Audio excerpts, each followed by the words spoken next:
So this is episode 2 of my series Underrated Albums of the 90s. This is when I look at albums that got overlooked. I'm going year by year, and this is 1991. Now in general, I don't really want to do like big name bands, but I am going to make an exception with this video. So that's going to go into my first album, which is going to be Anthrax and Attack of the Killer Bees. Now why am I choosing this one? Because it is kind of like a compilation. I think they actually called it an EP, but it's 12 songs, probably maybe an hour long or so, and it's a really good album. There's just a lot of different stuff on it. So let me talk about this one first. So you got lots of different cover songs. You got two SOD cover songs. We have Milk, Ode to Billy, and Chromatic Death. Then there's some other stuff from more heavier bands. A Discharge cover called Protest and Survive, and a Kiss cover called Parasite, which is a song that came out, I think, back in 1974, 1975. Actually, a very heavy song for the band Kiss. They do some surf rock with Pipeline. This is a Shantae's cover. And they do a song called Sex, which is Sects, which is a cover of the band Trust, who actually did, they covered Antisocial from the band Trust. They have two live songs, Keep It in the Family and Billy the Beast, Bring the Noise, Public Enemy cover, and I'm the Man 1991. Then they got some comedy stuff like Starting Up a Posse, which is about censorship and discrimination for cursing. And the last song is called NFB, basically Nice Fucking Ballad. A song they said they wrote it in 5 minutes, and they just started strumming some acoustic chords, and they just wrote really cheesy lyrics of a love story, and they kind of wanted to make fun of all these metal bands that were doing these power ballads that were just these simple chord progressions on an acoustic guitar. A really funny song. It's kind of in the end his great love gets hit by a truck. So really funny song, really fun album. One of them I listened to so many times in the 90s. Next album I want to talk about is Corrosion of Conformity with Blind. This is a band that started out more I guess punk rock or hardcore, and then on this album Blind, it came out in 1991, they're moving more towards I guess thrash and kind of doom, sludge, that type of sound. Lots of great songs. I'm going to talk about my three favorite. Damned of All Time, this is just sludge metal. It's thrash, there's doom. Yeah, this is a political band, so the lyrics are about war and corruption and politics, and especially losing your freedoms. They have this line history repeats itself, so that's the whole idea of this song. The guitar is just very heavy, distorted. Really cool drum intro on this song, lots of heavy drums. You can hear some bass interludes, and these vocals are kind of a sludgy types of vocals, kind of almost that stoner doom types of vocals. Next song, A Dance of the Dead. This was one of the singles. It's kind of more sludge mixture with some groove and traditional metal. This one I think is a little more accessible, a little more commercial sounding. It's about compliance to authority. They have lots of sludgy guitars, bass interludes, pounding drums, and more melodic vocals. And the third song I want to talk about was the one that actually made me buy this album, called Vote with a Bullet. And this is more industrial metal mixed with southern metal. The lyrics were about corrupt politicians. It got these heavy thrash metal guitars, just steady drum beat. When they do the vocals in the verse section, it's more distorted. And then when they do the vocals in the chorus, it's more the typical vocals. So that's a really great song, but there's 13 tracks, so lots of stuff. Break the Circle, Shallow Ground, White Noise.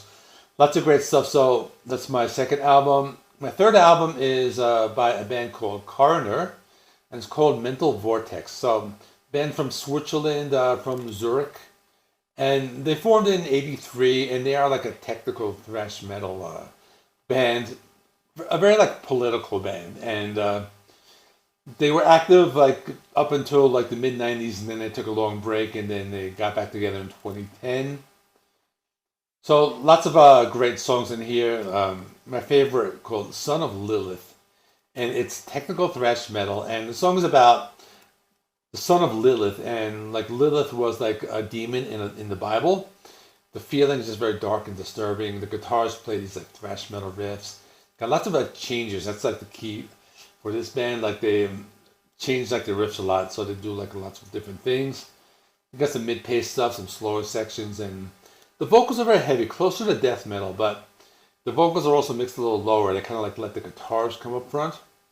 The other song I chose is called Metamorphosis, and it's thrash metal and I would say progressive metal because they go through so many changes. Now, the intro kind of reminded me a little of like Michael Jackson's Thriller with, I don't know, those like bats or whatever they are. But the song is dark and it's about like an evil person who wants to kill you. Very heavy thrash guitars, tempo changes, you got dark lyrics, shredding, you got like the bass solos, lots of riff changes. And another thing I liked about this song was like the tempo changes. So the drums they kind of like play like a little slow and fast at times. So, and they also did a cover of "I Want You, She's So Heavy" by the Beatles, which is a pretty heavy song to begin with. You know, one of the heavier Beatles songs, but they do it like really well. So this is super underrated band in general, Coroner, but this is a great album. Next, I'm going with Mordred with In This Life. They actually released an album, I believe it was last year. And this was a very different kind of band. So there was like thrash metal with some funk and they do kind of different stuff. And they also like have like a turntable. So that was like very original. So the song that really got me into this band was called Falling Away. Just typical thrash metal. But they incorporated like these turntable scratches. That was like very unique for like a metal band in 1991. Bands like Slipknot would like later do this. But the song is just very catchy. Has the kind of chorus that sticks in your head. The vocals are more on like the alternative or glam side. Not super heavy. They incorporate some like funk into the song. Now speaking of funk, they have another song called Esse Quam Videre, which is I guess Latin. It's very different because it sounds like the Red Hot Chili Peppers. It starts with like this like kind of like this electronic beat, funky guitar playing. You got the turntable scratches. They add in some like heavy guitars, but like if this song was like on an album like Blood Sugar Sex Magic, it wouldn't like seem out of place. So this is a band. They're very original. You know, they're still around. They released something last year, so definitely check it out. And the last album I'm going to talk about is called Mindfunk. Their self-titled debut. I know if you watch the channel, The Flip Side with JC, he actually talked about this, I think last week in a video. It's an alternative metal band. They released one album, then their label dropped them, and then they released a second album, actually called Dropped. But it's another band that, I guess they came out at the wrong time. Like, they should have been bigger. Because it's kind of a mixture of, like, grunge and glam metal, but with, like, a funk element. So they're kind of very unique. It's kind of hard to put them into a category. The songs I chose are Bring It On.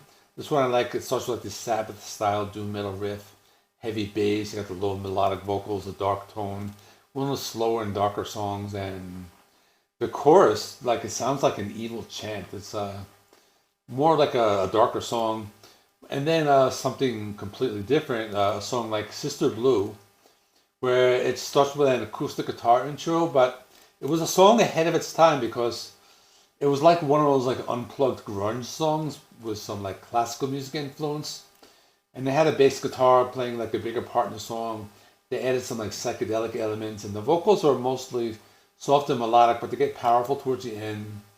Lots of guitar solos here. That's just a really great song. It was way ahead of its time, right before like all those like unplugged sessions. And woke up this morning, really pretty cool. Just mix up that like sleaze rock, Guns N' Roses, Motley Crue, but they mix it with some like grunge and funk rock. So that one's really cool, darker tone, and they mix layers of guitar riffs.